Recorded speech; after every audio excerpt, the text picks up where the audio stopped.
जय जिजाऊ, जय शिवराय, जय शंभूराजे. गडकिल्ले संवर्धन प्रतिष्ठान महाराष्ट्र राज्य सादर करत आहोत शिवसाम्राज्याचे दिनविशेष. 17 मे इसवी सन 1666. 16 मे या दिवशी बादशहाने आग्र्याच्या कैदेत असताना छत्रपती शिवाजी महाराजांना ठार मारण्यासाठी सुजात खानच्या नावाने फरमान तयार करण्याचा हुकूम सोडला. त्याचे असे झाले की औरंगजेबाचे काही महत्त्वाचे सरदार त्यांची भेट घेण्यासाठी किल्ल्यात आले. त्यांचा मुद्दा एकच, या शिवाला ठार मारा. त्याने आपले अनेक अपराध केले आहेत. जहांगीर बेगम ही बहीण, तिचा मुद्दा आणखीन वेगळा. ती म्हणत होती की या शिवाने शाहिस्ते खानाची मुलगी पळविली. ती आपली मामे बहीण होती.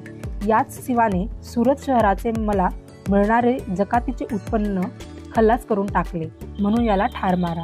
आणि खरोखरच औरंगजेबाने तिरीमिरीस यावे तसे येऊन म्हटले की होय, मी शिवाला ठार मारणार आहे.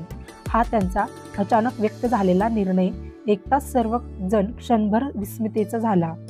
बादशहाने फरमान तयार करण्याचा हुकूम सोडला. हे एक प्रकारे किल्ल्यात अगदी गुप्तपणे चालू होते. पण आश्चर्य असे की ही भयंकर गोष्ट रामसिंगाला त्याचे घरी समजली. तो कमालीचा बेचैन झाला. त्याने तातडीने मिर्झा मुहम्मद अमीन खान मीरबक्षी या फार मोठ्या सरदारांकडे धाव घेतली. रामसिंगने मीरबक्षीला कळवळून विनंती केली की माझा अर्ज बादशहांना आत्ताच्या आत्ता आपण जातीने जाऊन सादर करावा. मीरबक्षीने त्यांची विनंती खरोखरच मान्य केली. रामसिंगने बादशहासाठी अर्ज लगेच तयार केला. तो घेऊन मिर्झा किल्ल्यात गेला. मग स्वतःच रामसिंग बादशहाकडे का गेला नाही? त्याचे कारण, बादशहाशी अशी अचानक भेट घेण्याचा अधिकार रामसिंगाला नव्हता. तो 4थ्या दर्जाचा सरदार होता. मीरबक्षीने बादशहाला जातीने त्वरित भेटून रामसिंगाचा अर्ज दिला. त्यात रामसिंगाने असे म्हटले होते की आपण शिवाजी राजांना ठार मारण्यासाठी फरमान काढीत आहात. आपण सर्व शक्तिमान आहात. आपण राजांना ठार मारू शकता. पण आम्ही शिवाजी राजांना शपथपूर्वक सुरक्षिततेचा शब्द दिला आहे. हा राजपुतांचा शब्द आहे. तरी आपण राजांना ठार मारणार असाल तर प्रथम मला ठार मारा, मग शिवाजी राजांना मारा. हा अर्ज पाहून बादशहा चपापलाच.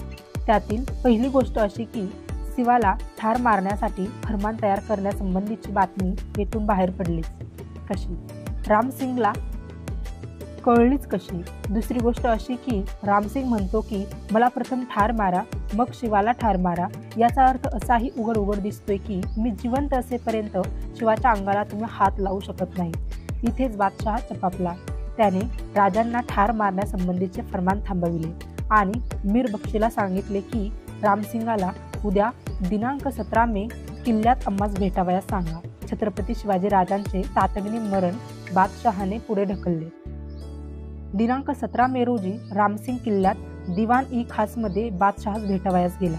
बादशहा रामसिंगला म्हणाला, तुझा अर्ज मिळाला, मंजूर आहे, पण शिवा आमच्या परवानगीशिवाय आग्र्यातून निघून जाणार नाही आणि कोणतेही घातपाती कृत्य करणार नाही, अशी तू ग्वाही देतोस का? तू या गोष्टीला जामीन राहतोस का? प्रश्न भयंकरच अवघड होता. वादळाला जामीन राहण्यासारखेच होतेही. रामसिंगने महाराजांचा सर्व हकीकत सांगितली. महाराज ती ऐकून गंभीर झाले. बादशहांचा आपला बाबतीतील डाव अगदी स्पष्ट झाला. महाराज शांतपणे उठले. त्यांनी रामसिंग बरोबर त्यांच्या महालातील देवघरात प्रवेश केला. तेथील तुळशी बेल हातात घेतले आणि देवाला वाहत त्यांनी रामसिंगाला म्हटले, भाईजी, तुम्ही बादशहांना जमानपत्र लिहून द्या. मी जमानपत्राप्रमाणे वागेन. 17 मे इसवी सन 1715. मराठ्यांनी निरनिराळ्या युद्धात वापरलेले घोडदळ.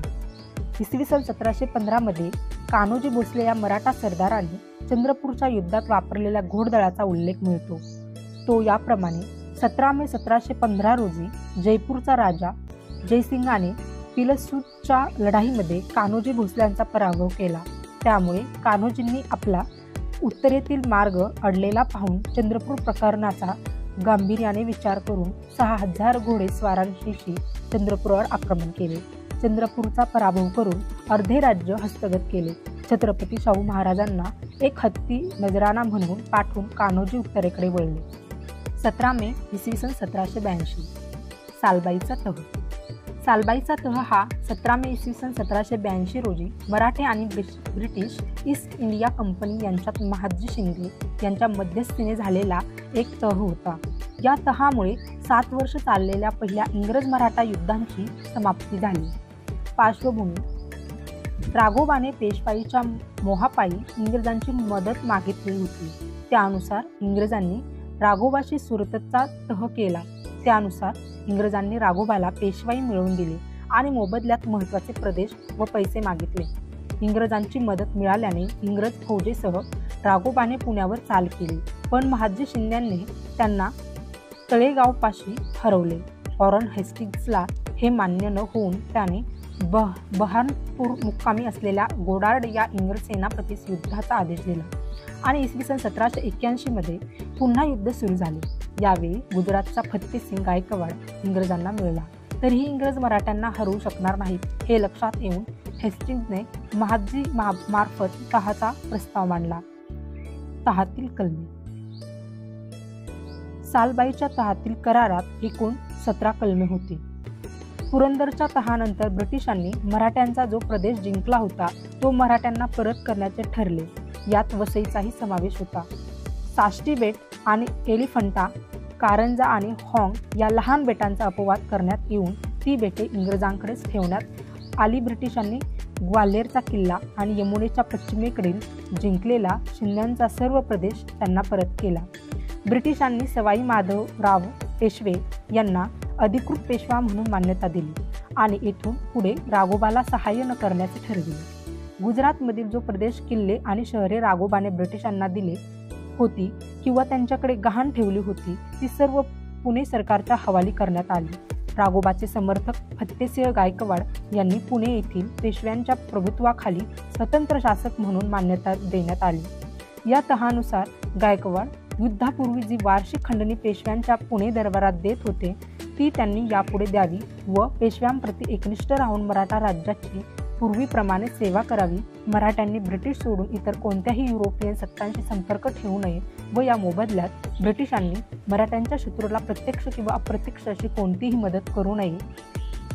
रघुनाथरावांनी दरसाल 3 लाखांची नेमणूक घेऊन कोपर गावी स्वस्थ राहावे. शिंद्यास यांच्या मध्यस्थीबद्दल बढोच द्यावे. आम्हीच ते वेडे ज्यांना असं इतिहासाची